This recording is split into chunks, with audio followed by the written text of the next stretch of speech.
Hello दोस्तों, तो आपके अपने YouTube चैनल मिस्टर गंगाराज में स्वागत है। तो आप लोग जो है सब्सक्राइब नहीं किए हैं तो मेरे चैनल को सब्सक्राइब कर लीजिए और बेल आइकन के बटन दबा दीजिए। तो आज जो है आप लोग को भी इंग्लिश पढ़ाएंगे, ठीक ना। जिसको इंग्लिश नहीं आता कोई दिक्कत नहीं है, आप लोग आइए देखिए कितना सिंपल मेथड से बताते हैं। तो आज जो है हम टेंस स्टार्ट कर रहे हैं और मेरा फर्स्ट क्लास है, ठीक है। देखिए टेंस को हिंदी में कहते हैं समय और क्या कहते हैं काल भी कहते हैं। देखिए सबसे पहली बात है कि हम टेंस किसे कहते हैं समझना होता है, ठीक है। देखिए जैसे टेंस हम देखिए कहते हैं क्रिया का वह रूप जिससे कार्य करने या होने का सही समय का पता लगे उसे हम क्या कहते हैं टेंस कहते हैं। यानी एक लाइन में ये भी कर सकते हैं कि कार्य करने का सही समय का जो पता लगे उसे क्या कहते हैं टेंस कहते हैं। देखिए इसे इंग्लिश में क्या कहते हैं, tense is an action of verb. क्या कहते हैं, tense is an action of verb कहते हैं। तो आप लोग समझ गए कि टेंस किसे कहते हैं। अब देखिए इसका एग्जांपल देख लीजिए, जैसा कि आई रीड मतलब क्या होता है, मैं पढ़ता हूं। आई एम रीडिंग, मैं पढ़ रहा हूं। आई हैव रीड, मैंने पढ़ा है, ठीक है। तीनों जो है तीनों जो सेंटेंस है तीनों अलग अलग प्रेजेंट टेंस का अलग अलग रूप है, ठीक है। अब देखिए टेंस जो है कितने प्रकार का होता है, तो 3 प्रकार का होता है, ठीक है ना। टेंस कितने प्रकार का होता है, 3 प्रकार का होता है। तो सबसे पहली बात है कि टेंस होता है, देखिए टेंस हो जाता है पहला प्रेजेंट टेंस। प्रेजेंट टेंस को हिंदी में कहते हैं वर्तमान काल। दूसरा हो जाता है आपको पास्ट टेंस, जिसको हिंदी में कहते हैं भूतकाल। और तीसरा हो जाता है फ्यूचर टेंस, जिसको हिंदी में कहते हैं भविष्य काल। तो टेंस जो है टेंस होता है 3 प्रकार का, और ये तीनों प्रकार का जो है 4 प्रकार का होता है, ठीक है। तीनों मिला कितना हो गया 12। एक तरह से एग्जाम्पल हम हम आपको देख बताते हैं उदाहरण के तौर पर। जैसे मान लीजिए कि आपको 3 गो बेटा है, ठीक है। और तीनों बेटा का आपको 4 लड़का है, तो कितना हो गया टोटल 12। उसी तरह इसको डिवाइड किया गया है। जैसे मान लीजिए टेंस को है कितना बेटा, टेंस का है 3 बेटा। कौन कौन, तो present tense, past tense, future tense. अब देखिए प्रेजेंट टेंस के क्या बेटा है, तो 4 गो बेटा है। पास्ट टेंस के 4 गो, फ्यूचर के 4 गो, यानी तीनों मिला कितना हो गया मेरा 12 प्रकार हो गया, यानी 12 बेटा हो गया किसका, टेंस का। दूध पीता है उसको भी ये बात समझ में आएगा, उतना हम इजी मेथड से बताते हैं। निकाल लीजिए, कॉपी कलम निकाल के इसको नोट में लिख लीजिए। नोट में लिख लीजिए कि हम हेल्पिंग वर्ब की सहायता से भी इसे क्या कहते हैं पहचान कर सकते हैं। देखिए हेल्पिंग वर्ब की सहायता हम कैसे पहचान करते हैं, सो देखिए आप हेल्पिंग वर्ब पहला नंबर किसे कहते हैं, तो is, am, are, has, have, ठीक है, शैल, विल, ये सबको क्या कहते हैं हेल्पिंग वर्ब कहते हैं। अब देखिए इसकी सहायता से हम कैसे पहचान कर सकते हैं। देखिए पहला नंबर, तो मैं जा रहा हूँ, ठीक है, तो क्या होगा I am going to school या हाउस या कुछ भी हो सकता है। तो इसमें क्या एम का प्रयोग हुआ, हम क्या पकड़ लेंगे कि ये जो है प्रेजेंट इम्परफेक्ट टेंस या कंटिन्यूअस या प्रोग्रेसिव टेंस का होगा। अब देखिए हैज हैव लगा रहेगा तो समझ जाएंगे हम क्या ये प्रेजेंट परफेक्ट टेंस का है। अगर आप कहीं भी देख सकते हैं हैज या हैज हैव प्लस बीन अगर ये लगा रहे तो समझ जाइएगा कि प्रेजेंट परफेक्ट कंटिन्यूअस टेंस का ये है, ठीक है। टेंस को कितना मतलब प्रकार है, तो 4 प्रकार का होता है, ठीक है। यानी प्रेजेंट टेंस को हम क्या बताए थे 4 बेटा है, ठीक है। देखिए पहला कौन है, पहला प्रेजेंट इंडेफिनिट टेंस, या इसको हम कहते हैं सिंपल प्रेजेंट टेंस भी कहते हैं। अब देखिए इसको हम हिंदी में क्या कहते हैं, वर्तमान अनिश्चितकालीन। क्या कहते हैं, वर्तमान अनिश्चितकालीन। ये जो है जल्दी आपको नहीं मिलेगा, ठीक है ना हिंदी। अब देखिए 2 नंबर में है प्रेजेंट इम्परफेक्ट टेंस। अब इसे और में कहते हैं प्रेजेंट कंटिन्यूअस टेंस। उसके बाद फिर कहते हैं प्रेजेंट प्रोग्रेसिव टेंस कहते हैं, ठीक है। अब इसको हिंदी में क्या कहते हैं? वर्तमान नियंत्रण काल। क्या कहते हैं? वर्तमान नियंत्रण काल। अब देखिए प्रेजेंट टेंस का तीसरा बेटा कौन है? तो प्रेजेंट परफेक्ट कंटिन्यूअस टेंस। कौन है? Present perfect continuous tense. इसे हिंदी में कहते हैं निश्चित वर्तमान काल। निश्चित वर्तमान काल। अब देखिए आपको याद हो गया होगा, ठीक है। अब देखिए प्रेजेंट टेंस का चौथा बेटा कौन है? Present perfect continuous tense. इसे हिंदी में क्या कहते हैं? निश्चित नियंत्रण वर्तमान काल। क्या कहते हैं? निश्चित नियंत्रण वर्तमान काल। अब जो है आप इसे जो है हेल्पिंग वर्ब के सहायता से भी आप पहचान सकते हैं। और दूसरा ऑप्शन है कि आप जो है पहला नंबर हेल्पिंग वर्ब देख लीजिए, और दूसरा है इसका ऑप्शन क्या पता है? आप इसका जो है स्ट्रक्चर, इसका स्ट्रक्चर किसे कहते हैं? यानी पहचान।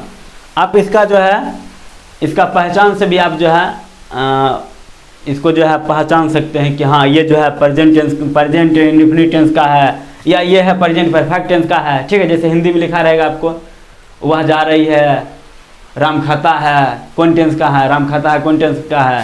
तो आप जो है इसके पहचान से बता सकते हैं तो प्रेजेंट इंडेफिनिट टेंस है कि प्रेजेंट इम्परफेक्ट टेंस है, ठीक है। तो अभी जो है पहला नंबर आप हेल्पिंग वर्ब से पहचान लिए, ठीक। प्रेजेंट इंडेफिनिट टेंस को जो है हम जो है एक पहला नंबर हेल्पिंग वर्ब की सहायता से पहचानते हैं, और दूसरी बात जो है हम जो है इसकी पहचान से हम जानते हैं कि ये जो है ये जैसे मतलब किसी का पहचान होता है ना कि वो पढ़ने में बहुत तेज है। जैसे मान लीजिए नीतीश, जैसे पढ़ने में बहुत तेज है, उसका कुछ पहचान होता है, वो खेलने में बहुत बढ़िया है। तो किसी का पहचान, जैसे रुपेश खेलने में बहुत बढ़िया है, किसी का पहचान होता है। जैसे मान लीजिए कोई गाने में बढ़िया है तो उसको गाना पहचान है हुआ कि वो गाता बहुत बढ़िया है। किसी आदमी का किसी काम से पहचान हो जाता है, ठीक है।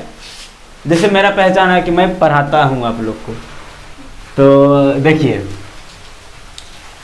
जैसे मान लीजिए इसका पहचान क्या है कि जिस हिंदी वाक्य की क्रिया के अंत में क्या लगा हो, ता हूँ, ती हूँ, ते हैं, ती हो, ते हो, ती है, ता है, रहे इत्यादि, ईटीसी कर देते हैं, ईटीसी इत्यादि रहे, उस क्रिया का अनुवाद जो क्या होता है? हर हमेशा प्रेजेंट इंडेफिनिट टेंस में होता है, ठीक है। आप लोग समझ गए? मतलब कि जिस हिंदी वाक्य के क्रिया के अंत में ता हूँ, ती हूँ, ते है, ती हो, ते हो, ती है, ता है, ये सब लगा रहे तो समझ जाएंगे कि ये जो है प्रेजेंट इंडेफिनिट टेंस का है। तो अब देखिए इसका जो है ये जो है 4-5 प्रकार के ये भी हो जाता है। जैसे मान लीजिए affirmative tense, negative tense, WH, interrogative, ये सब हो जाता है, इंट्रोगेटिव, नेगेटिव। तब पहला जो है होता है अफर्मेटिव सेंटेंस, जिसको हिंदी में क्या कहते हैं? सकारात्मक वाक्य कहते हैं। जैसे हर हमेशा कोई भी कहता है कि अफर्मेटिव सोचो, मतलब कि सकारात्मक सोच रखोगे तो तुम जो है आगे बढ़ जाओगे, मतलब कि तुम जो है मंजिल हासिल कर लोगे। अफर्मेटिव सेंटेंस, ठीक है, यानी सकारात्मक सोच रहेगा तब। तो आप लोग सकारात्मक सोच लेकर पढ़ते रहिए कंटिन्यू और आगे बढ़ते रहिए। तो देखिए इसका स्ट्रक्चर, इसका भी जो है इसका संरचना देखिए, इसको हम कैसे बनाएंगे। एक तरह से मतलब कि जैसे मैथ में फार्मूला होता है, सूत्र होता है, उसी तरह से इसका क्या हुआ? ये सूत्र हुआ। तो इसका जो है इसका जो है सूत्र क्या हो जाता है? यानी फार्मूला कहिए या स्ट्रक्चर कहिए। देखिए इसका हो जाता है सब्जेक्ट प्लस V1 या V5 प्लस क्या हो जाता है? ऑब्जेक्ट हो जाता है। अब देखिए यहाँ जो है, यहाँ ये 2 लाइन बढ़िया समझिए, बड़ी गौर से समझिए, इसमें बहुत बात लिखा गया है। देखिए जैसे है आई उई दे ETC के साथ क्या लगता है? V1 का प्रयोग हो जाता है। V1 कौन हुआ? प्लूरल नाउन हो गया। प्लूरल नाउन के साथ क्या लगता है? V1 का प्रयोग होता है। और इसमें क्या होता है? डू का प्रयोग होता है। देखिए आपको क्वेश्चन कैसे घुमाएगा आपको हम बता रहे हैं। देखिए उसके बाद देखिए ही सी इट नेम के साथ क्या लगता है? V5 लग जाता है, ठीक है। V5 यानी सिंगुलर नाउन के साथ क्या लगता है? तो V5 का प्रयोग होता है। सिंगुलर नाउन में कौन सब आता है? ही सी इट नेम आता है। सिंगुलर नाउन के साथ और क्या लगता है? तो डज का प्रयोग होता है।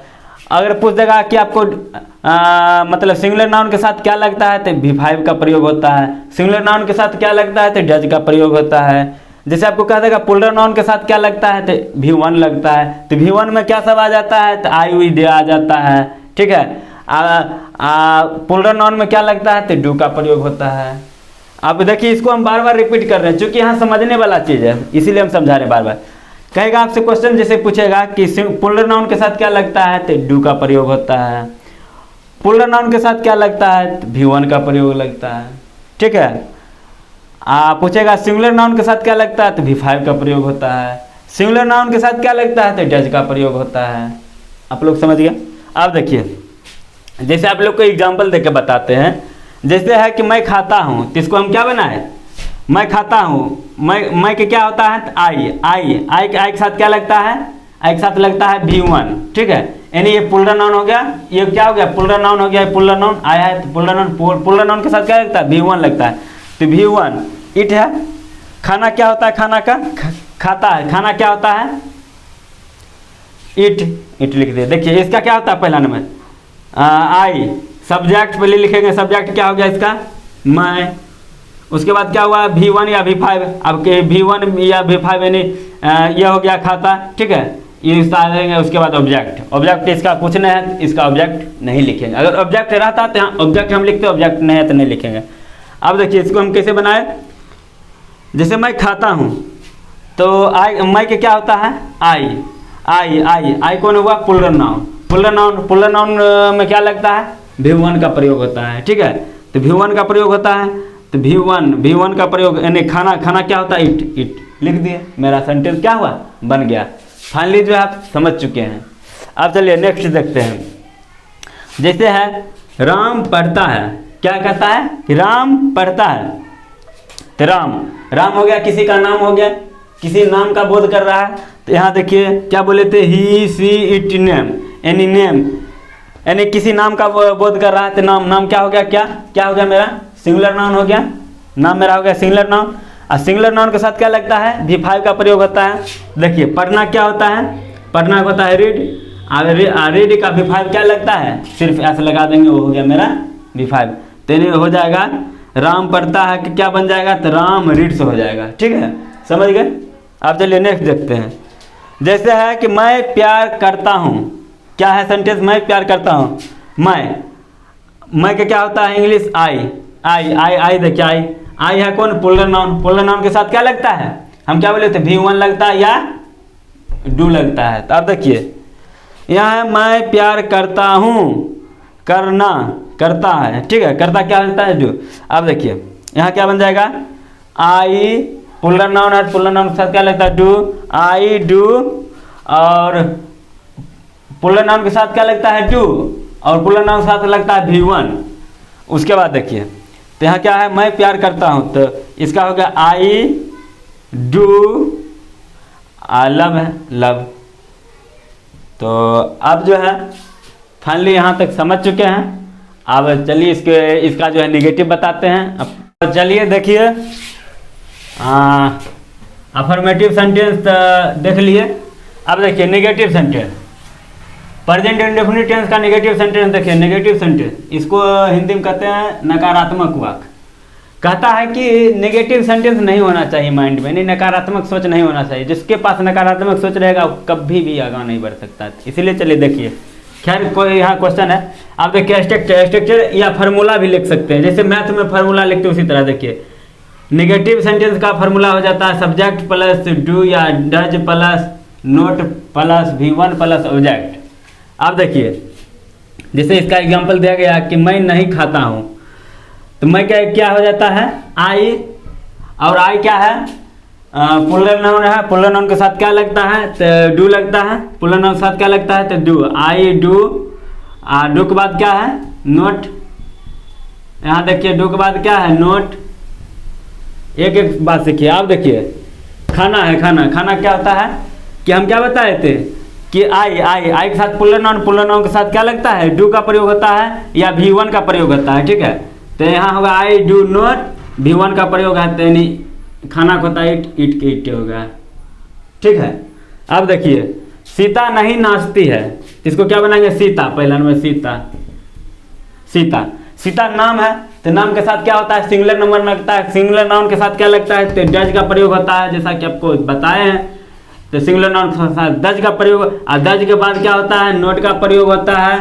अब देखिए डज के बाद नोट का प्रयोग होता है। और नाचती, नाचना क्या होता है? डांस। डांस, डांस लिख दिए, ये हो गया V1। जबकि नाम के साथ क्या लगता है? V5 का प्रयोग होता है। तो डांस में क्या लगा देंगे? ऐसे लगा देंगे। कितना इजी मेथड से बताते हैं। तो चलिए इंट्रोगेटिव सेंटेंस पर। इंट्रोगेटिव सेंटेंस, प्रश्न सूचक वाक्य। ये नहीं कहिएगा कि आप वीडियो का स्किप नहीं कीजिएगा, स्किप कीजिएगा तो आपको समझ में नहीं आएगा। स्किप नहीं कीजिएगा, पूरा पूरा वीडियो देखिए, तब देखिए कितना मजा आता है। और सब्सक्राइब करना नहीं भूलिएगा। हम भाई बहुत चिल्ला चिल्ला के पढ़ाते हैं, सब्सक्राइब जरूर कीजिएगा मेरे दोस्त। तो चलिए इंट्रोगेटिव सेंटेंस। इंट्रोगेटिव सेंटेंस को हिंदी में कहते हैं प्रश्न सूचक वाक्य। अब देखिए इसका स्ट्रक्चर लिखिए या फार्मूला लिखिए। ठीक है, जैसे मैथ में फार्मूला लिखते हैं। ठीक है, अब देखिए इसका हो जाता है डू या does plus subject plus V1 plus object plus question mark. क्या हो जाता है? डू या does plus subject plus V1 plus object plus क्या हो जाता है? Question mark. अब देखिए एग्जाम्पल जैसे दिया गया है कि क्या मैं खाता हूं, तो देखिए क्या के बाद क्या है? मैं की स्पेलिंग क्या होता है? आई। तो पहले यहाँ जो है आई हुआ कौन? आई हुआ पुलर नाउन। पुलर नाउन के साथ क्या लगता है? तो डू का प्रयोग होता है। तो यहाँ लिखेंगे पहले डू, उसके बाद लिखेंगे सब्जेक्ट यानी आई, उसके बाद पुलर नाउन के साथ V1 का प्रयोग होता है यानी खाना। खाना हो जाएगा ईट, क्वेश्चन मार्क। देखिए क्या इसका बनेगा? क्या मैं खाता हूँ, इसका बनेगा डू आई ईट। क्या समझ गए आप? चलिए उसके बाद है आप इसको बनाइए। तक क्या राम खेलता है?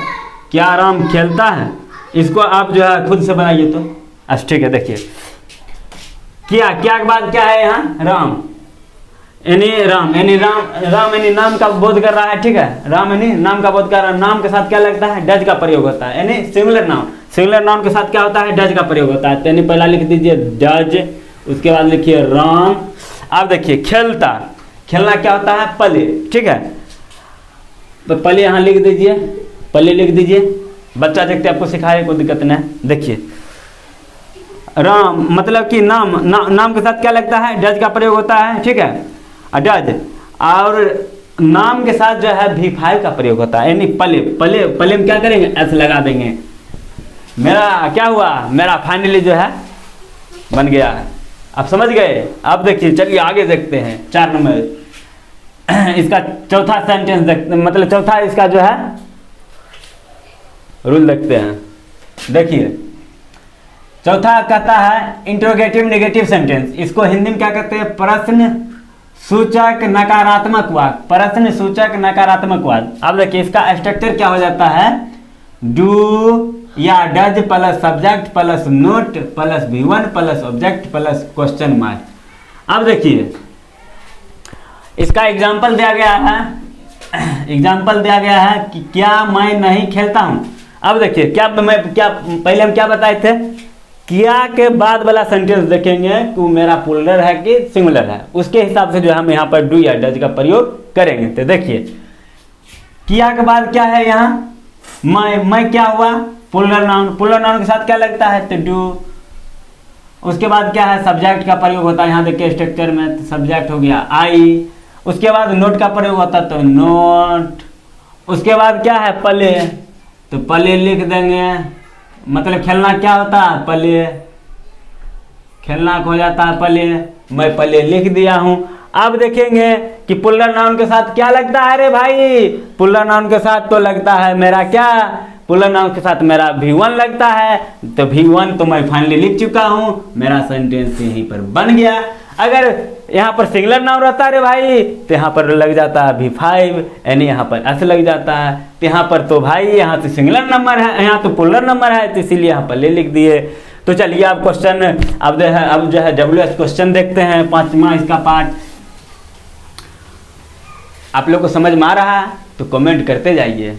अब देखिए 5वां इसका है इसका स्ट्रक्चर दिया गया है कि WH क्वेश्चन प्लस डू या does plus subject plus V1 plus subject plus question mark. अब देखिए WH क्वेश्चन किसे कहते हैं, देखिए जैसा कि WH क्वेश्चन सेंटेंस, देखिए WH वर्ड जो है मेरा हो जाता है व्हाट हो जाता है, व्हाई हो जाता है, हाउ हो जाता है, वेयर हो जाता है, हु हो जाता है। यानी व्हाट मतलब हो जाता है क्या, व्हाई मतलब क्यों, हाउ मतलब कैसे, वेयर मतलब कहाँ, हु मतलब कौन। मतलब इस सब से पता चलता है कि हम जो है आपसे क्वेश्चन कर रहे हैं कि आप कहाँ जा रहे हैं, आपसे हम पूछ रहे कहाँ जा रहे हैं, आप क्या कर रहे हैं, आप कैसे हैं, ठीक है, या मतलब आप क्यों यहाँ आए, या कह सकते हैं कि आप जो है क्या हैं, इससे प्रश्न पूछने का बोध होता है, ठीक है।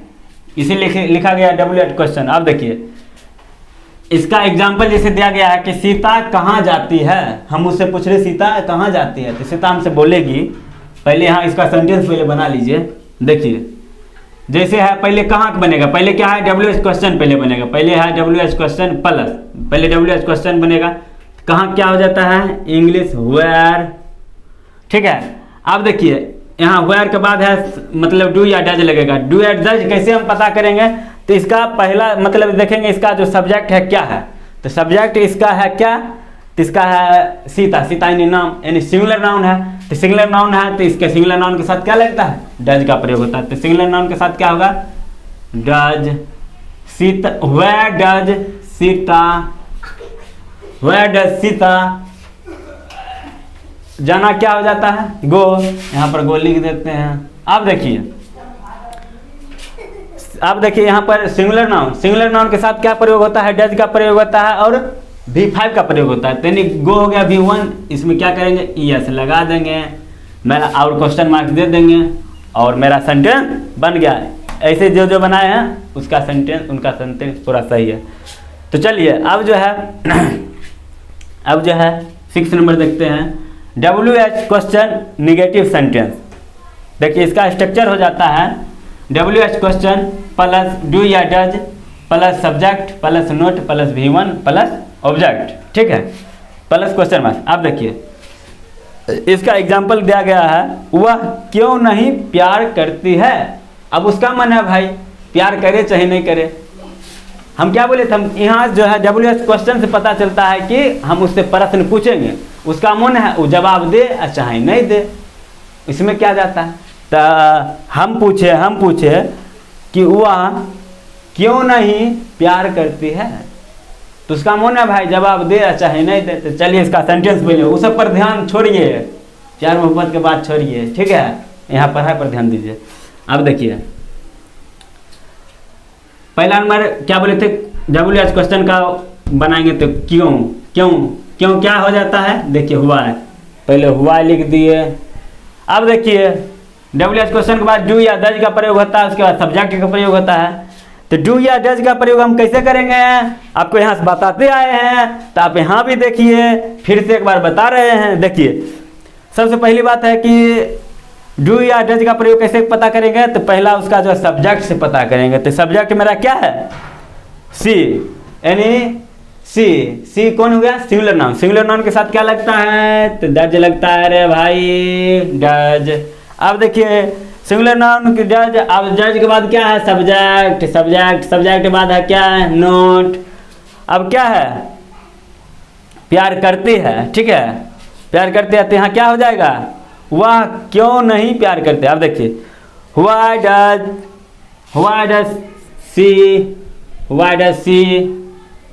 डज सी नोट, यहाँ पर अब प्यार करना क्या हो जाता है लव, प्यार करना हो जाता है लव। इसको ये किसको नहीं पता है, सबको पता है। अब देखिए लव हो गया।